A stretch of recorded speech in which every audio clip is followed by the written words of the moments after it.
بسم الله الرحمن الرحيم وبه نستعين وهو خير ناصر ومعين وصلى الله على محمد وأهل بيته الطيبين الطاهرين ولعنة الله على أعدائهم أجمعين. خب اما بعد، یہ کہا واشترط فی اللزوم الملک، یہاں پہ پہنچ گئے تھے نا. اعوذ باللہ من الشیطان الرجیم. ويشترط في اللزوم الملك لكل من البائع والمشتري لما ينقله من العوض أو الإجازة المالك، فبدونه يقع العقد موقوفا على إجازة المالك لا باطلا من أصله على أشهر القولين. کہہ رہے آقا عقد بیع میں اس عقد کو لازم ہونے کے لیے، ویسے عقد جائز ہے نا، ٹھیک ہے آقا، لازم کب ہوگا کہ لازم ہونے کے لیے شرط یہ ہے کہ متبائعین میں سے ہر کوئی جو ہے اپنے مال کا مالک ہو، ٹھیک ہے، مشتری اپنا جو ہے ثمن کا مالک ہو اور بائع مبیع کا مالک ہو، تو تب یہ عقد لازم ہوگا، وإلا لازم نہیں ہوگا. یہ ایک بات.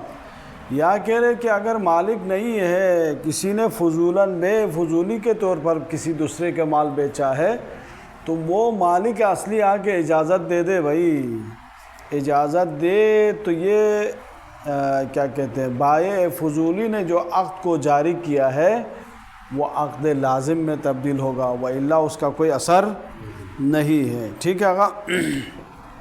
اب یہاں پہ ایک بحث ہے علماء کے درمیان، کہتے ہیں کہ یہ عقد فضولی کیسا ہے، آیا براساس اصلاً جو ہے اساساً باطل ہے، یا یہ کہ بے باطل ہے، یا عقد کلاً باطل ہے، یا موقوف ہے اجازے کے اوپر. تو جو دو مشہور قولوں میں سے زیادہ مشہور ہے وہ کہہ رہے کہ اساساً سرے سے باطل نہیں ہے، بلکہ یہ عقد کا لزوم جو ہے موقوف ہے اجازہ مالک کے اوپر. مالک اجازت دے دے تو وہ لازم ہو جائے گا، نہ دے تو باطل ہوگا، اساساً یعنی سرے سے ہی باطل نہیں ہے. دو مشہور قول ہیں، قول میں سے جو زیادہ مشہور ہے. دوسرا قول یہ ہے کہ بھائی اساساً باطل ہے، اس کو حق ہی نہیں ہے کسی دوسرے کے مال کو لا کے بیچ دے، پس سرے سے ہی باطل ہے. بعد میں اجازت دے دے تو جس طرح سبھی میں تھا اسی طرح یہاں پہ بھی وہ اجازت کوئی اثر نہیں کرے گا. بس ہم یہاں پہ دوسرا مشہور ترین جو قول لے رہے ہیں کہ بھائی اساساً باطل نہیں ہے بلکہ اجازت پر موقوف ہے. خوب جب اجازت دے دیا تو یہ پھر اجازت کے اوپر ایک بات آ جاتی ہے، بھائی یہ جو اجازت آیا مالک کی طرف سے، آیا یہ اجازت کاشفہ ہے یا ناقلہ ہے. ٹھیک ہے آقا. یہ دو مشہور جو ہے نظریے ہے کہ بعض علماء فرماتے ہیں کہ یہ کاشف ہے اور بعض دوسرے کہتے ہیں ناقل ہے. کاشف کیا ہے، ناقل کیا ہے؟ ٹھیک ہے آقا. یہ امتحانی سوالات میں سے بھی آتے ہیں عموماً. ٹھیک ہے. کاشف یہ ہے کہ بھائی عقد کا ایک ہی رکن ہے بھائی. ٹھیک ہے. عقد بھائی ایک ہی رکن ہے، وہ وہی جو ہے ایجاب و قبول ہے، جو ایجاب و قبول کے صیغے ہیں نا وہی ہے. کہہ رہے کہ اگر کسی نے ایجاب و قبول کو انجام دے دیا تو عقد اپنا اثر کر کے دکھاتا ہے. وہ اثر کیا ہے آقا؟ نقل و انتقال. پہلے بتا دیا تھا نا، اثر عقد کیا ہے آقا؟ نقل و انتقال ہے. پس جو ہی عقد جاری ہوگا تو نقل و انتقال ہو جاتا ہے. منتہا ایک شرط حاصل نہیں ہوا ابھی تک. وہ شرط کیا ہے آقا؟ اجازہ مالک ہے. مالک کی اجازت ہونا چاہیے، مالک کی رضا ہونی چاہیے. رضا کے بغیر نہیں تھا نا. بس یہ شرط منتظر تھا، وہ کیا کہتے ہیں، عقد منتظر تھا یہ شرط آ جائے.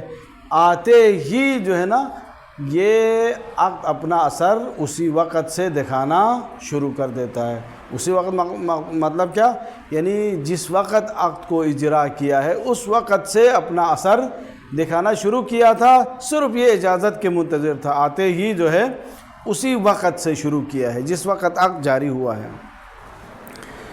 ہو پس اس کو کہتے ہیں کاشف. یہ کشف کر رہا ہے کہ بھائی عقد سرے سے ہی شروع سے ہی جس وقت اجرا ہوا تھا، عقد جاری ہوا تھا، بیعتو اور اشتریتو کہا تھا، اسی وقت نقل و انتقال ہو چکا تھا. ٹھیک ہے آقا، صرف اسی اجازے کے انتظار میں تھے. یہ ایک شرط کامل ہو گیا تو جو ہے شرط نے عقد نے اپنا کام کر کے دکھا.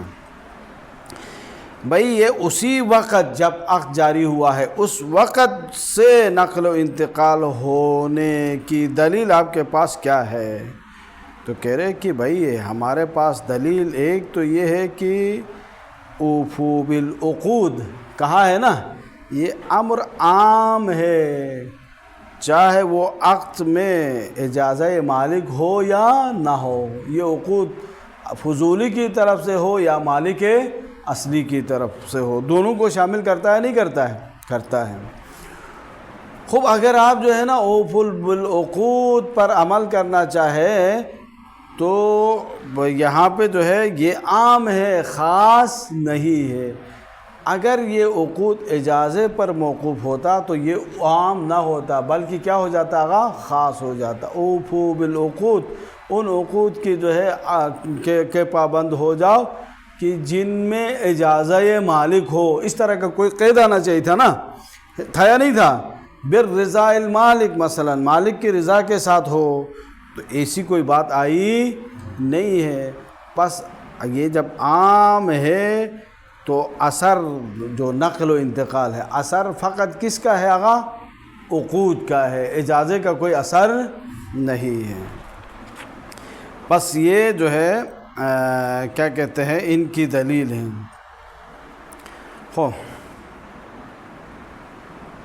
بھیا اگر خاص ہوتا تو وہ وہی ٹھیک ہے آقا، تو وہاں پہ بھی عام نہ رہتا، خاص کر کے جو ہے آ جاتا. بس عام ہونے کی دلیل یہی ہے. اور دوسرا قول کیا ہے آقا؟ دوسرا کہہ رہے کہ یہ جو اجازہ ہے، اجازت کاشف نہیں ہے بلکہ ناقل ہے. کیا مطلب آقا؟ یہ جو عقد بعتو و اشتریتو ہے، انہوں نے جو ہے اپنا اثر دکھایا ہی نہیں ہے. ٹھیک ہے آقا، نقل و انتقال کا جو اثر تھا وہ اس وقت دکھاتے ہیں جب اجازت آ جائے. جو ہی اجازت آ جائے یہ عقد بیع جو ہے اسی وقت، یعنی جس وقت اجازت آ رہا ہے اسی وقت ہی اثر کرتے ہیں، اس سے پہلے اثر نہیں کرتے ہیں. ٹھیک، اس کو کہتے ہیں ناقلہ، یعنی نقل و انتقال وہی اجازت کے وقت ہی ہے. ٹھیک ہے آقا، ملک کا نقل و انتقال اس سے پہلے کبھی ہوا ہی نہیں ہے. دلیل کیا کہہ رہے ہیں کہ بھئی اگر ہوتا، دلیل ان کی ہے کہ بھئی عقد کے دو ارکان ہیں، یعنی گویا کہ عقد کے دو ارکان ہیں. ایک خود بعتو و اشتریتو یہ الفاظ عقد ہے، دوسرا جو ہے کیا کہتے ہیں آقا؟ اجازت ہے. گویا کہ نقل و انتقال کے لیے دو سبب ہو، ایک عقد ہے ایک سبب، دوسرا کیا ہے آقا؟ اجازت ہے. بس جب تک یہ سبب تام نہ ہو، کامل نہ ہو جائے تو یہ عقد اپنا اثر کر کے نہیں دکھاتا ہے. بس جب اثر کر کے نہیں دکھاتا ہے، اس کا اثر موقوف ہے اسی اجازت کے اوپر، تو یہ اثر بھی اسی وقت ہوگا نا جب اجازت آ جائے گا. اس سے پہلے جو ہے اثر نہیں کرے گا. کرے گا؟ نہیں کرے گا. لذا پس یہ اثر کرنا اجازت کے دوران یہ دلالت کرتا ہے کہ اجازہ ناقل ہے، کاشف نہیں ہے. ٹھیک ہے آقا، یہ دو نظریے کہہ رہے کہ اس کا فائدہ بھی ظاہر ہوتا ہے. پڑھ لیں گے اگر پہنچ گئے تو نیچے. ٹھیک ہے. وَيُشْتَرَطُ فِي اللُّزُومِ الْمِلْكُ، کہہ رہے کہ لزوم عقد کے لیے شرط ہے کہ ملک شرط ہے. لِكُلِّ مِنَ الْبَائِعِ وَالْمُشْتَرِي، بائع اور مشتری میں سے ہر کوئی جو ہے مالک ہو اس ملک کا. لما ينقلہ من العوض، جو ایک دوسرے کی طرف عوض جو ہے نقل ہوتا ہے ان میں سے ہر ایک کا ہر کوئی مالک ہو. او اجازت المالک، یا مالک نہیں ہے تو اس ملک کے مالک، ملک کا مالک جو ہے اجازت دے دے فبدونه يقع العقد موقوفا على اجازت المالک لا باطلا من اصلی على عشر القول. یہ دو قول کی طرف اشارہ ہے. ٹھیک ہے. اگر مالک اجازت نہ دے دے تو یہ عقد موقوف ہوگا اجازت مالک پر. ٹھیک ہے. اگر اس نے اجازت دے دیا تو صحیح ہوگا، نہیں دیا تو باطل ہو جائے گا، غلط ہو جائے گا. کہ لا باطلا من اصلہ، یعنی اساساً اصل سے جو ہے باطل ہو. یہ بھئی فضولی کا جو عقد ہے ایسا نہیں ہے. ٹھیک ہے. اصل اساس سے باطل نہیں ہے. دو مشہور قولوں میں سے زیادہ جو مشہور قول ہے اس کی بنا پر. اور دوسرا قول ہے آگا بالاساس ہے، اساساً یہ باطل ہے. عقد فضولی اساساً باطل ہے، سرے سے ہی باطل ہے، اس کی کوئی اہمیت ہی نہیں ہے. لیکن اس سے زیادہ مشہور ترین قول یہ ہے کہ بھائی سرے سے باطل نہیں ہے، بلکہ یہ موقوف ہے اجازہ مالک کے اوپر. اگر مالک اجازت دے دیتا ہے تو یہ عقد صحیح ہوگا، نہیں ہے تو صحیح نہیں ہوگا. آغا ہم نے کیا کیا بھائی کہ یہ فضولی کا جو عقد ہے وہ صحیح ہے، صرف اجازت پر موقوف ہے. اب یہ جو اجازت کے اوپر بات آ جاتی ہے، وہی الاجازت اللاحقہ، تو یہ جو اجازت بعد میں جو عقد کے ساتھ ملحق ہو گئی نہیں ہو گئی، عقد پہلے ہوا، اجازت بعد میں آ گئی ہے. من المالک کاشفۃ عن صحت العقد. اب یہی جو ہے وہ ہے. ٹھیک ہے. اختلاف ہے یہ آیا یہ کاشف ہے یا ناقل ہے. تو شہید کے نزدیک یہ کاشف ہے، ناقل نہیں ہے. عن صحت العقد من حین وقوعہ. بھائی عقد صحیح تھا حین وقوع کے وقت، یعنی اس نے اپنا اثر کر کے دکھایا تھا، نقل و انتقال ہو چکا تھا. صرف اسی اجازت کی جو ہے شرط ہے، یہ اجازت معنی تھا، ایک معنی، وہ معنی برطرف ہوتے ہی اس عقد نے اپنا کام کر کے دکھایا. وہ معنی کیا تھا؟ اجازہ مالک تھا. لا ناقلۃ لہ من حینہا، یعنی جب سے یہ جو ہے عقد واقع ہوا تھا اس وقت سے ناقل نہیں ہے بلکہ کاشف ہے، ناقلہ نہیں ہے. نہیں سوری، لا ناقلۃ لہ من حینہا، یعنی اجازت کے وقت یہ ناقلہ نہیں ہے، یہ اجازت ناقلہ نہیں ہے جس وقت یہ واقع ہوا ہے، بلکہ کاشف ہے. کیوں؟ لأن السبب الناقل للملک هو العقد المشروط بشرائط. یہ علت بتا رہے ہیں. ٹھیک ہے. دلیل ہے. اس لیے کہ سبب نقل ملک وہ عقد ہے جو تمام شرائط کے ساتھ جو ہے جس کو ادا کیا گیا ہو، تمام شرائط کے ساتھ ہو. وَكُلُّهَا كَانَتْ حَاصِلَةٌ، اس عقد میں بھی تمام شرائط حاصل تھے یا نہیں تھے؟ یعنی عقد کو جو ہے عاقد جو ہے بالغ تھا، عاقل تھا، سب کچھ تھا، صرف رضائے مالک تھی نہیں تھا. ٹھیک ہے. مالک نہیں تھا خود، یا رضا بھی حاصل نہیں تھی. وَكُلُّهَا كَانَتْ حَاصِلَةٌ إِلَّا رِضَا الْمَالِكِ، مگر مالک کی رضا اس میں شامل نہیں تھی.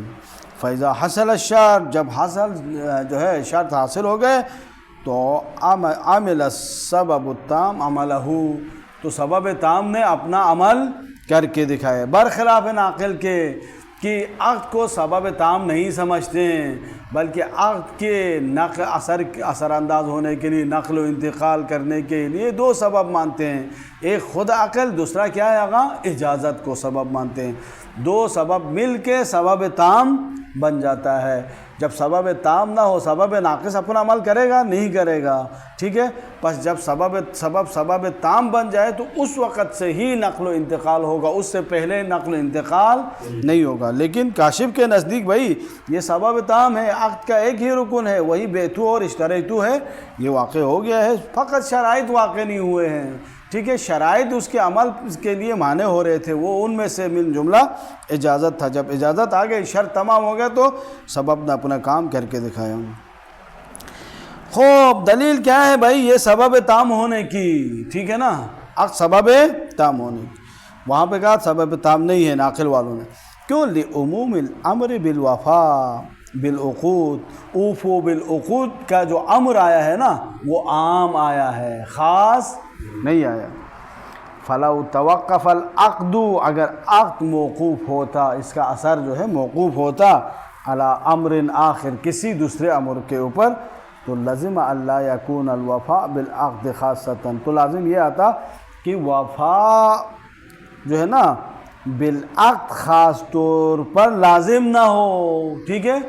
بلکہ وفا بالعقد مع اجازت المالک جو ہے لازم الوفا ہے، خود تنہا عقد لازم الوفا نہیں ہے۔ اس طرح سے ہونا چاہیے تھا، نہیں ہونا چاہیے تھا، عام کی بجائے خاص ہونا چاہیے تھا، جبکہ ایسا نہیں ہے۔ کہا اوفو بالعقود، اور عقد ظاہر سے بات ہے جس قسم کا بھی ہو، کوئی قید کیا ہے نہیں، اوفو بالعقود من المالک یا اول فضولی جو بھی ہو، جس کے اوپر بھی عقد لازم آ جائے اس کے وفا کی بات کی ہے۔ بل ہوا مع الامر، بلکہ جو ہے کوئی کسی دوسرے امر کے ساتھ ہو تو پھر جا کے اوفو بالعقود کا جو ہے وہ کیا کہتے ہیں لزوم بالوفا وہ لازم آ جاتا ہے۔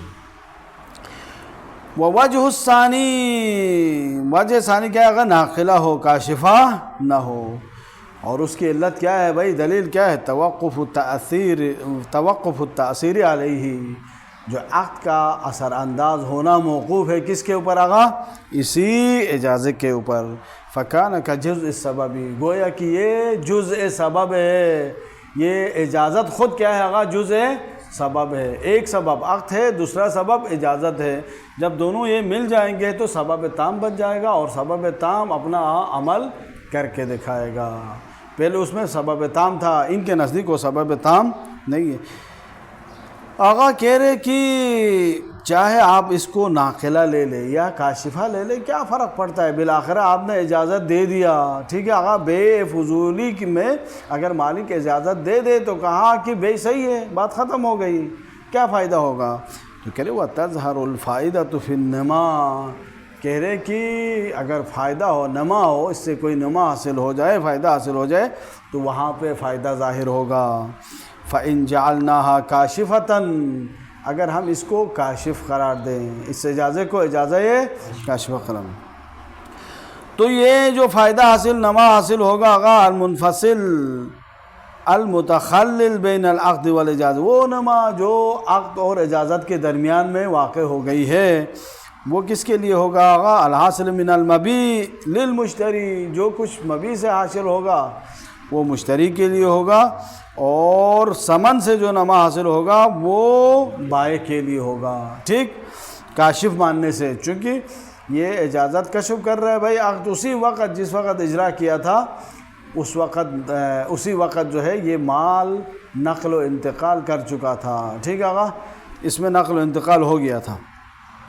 لیکن وَلَوْ جَعَلْنَاهَا نَاقِلَةً، اگر اس اجازت کو ہم جو ہے ناقلہ فرض کرے تو فَهُمَا لِلْمَالِكِ الْمُجِيزِ، تو جو اجازت دینے والا مالک ہے نا اس کے لیے ہوگا۔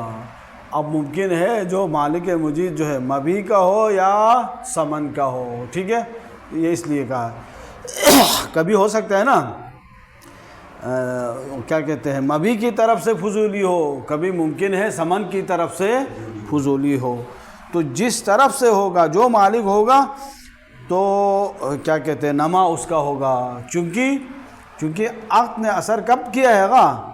ابھی کیا ہے، جس وقت اجازت دیا ہے، اس سے پہلے کوئی عقد تھا ہی نہیں ہے، اثر ہی نہیں، نقل و انتقال نہیں ہوا ہے، تو جو مبیع جس بائع نے بیچی ہے اس کی ملکیت ہے، اس سے جو فائدہ حاصل ہوگا، ٹھیک ہے، مثلا حیوان تھا اس نے بچے دیا ہے تو وہ بچے اس کا ہی ہوگا، ٹھیک، اس کی طرف منتقل ہوا ہی نہیں ہے۔ کیا ٹائم ہو گیا؟ وصلی اللہ علی محمد و اہل بیتہ الطیبین الطاہرین۔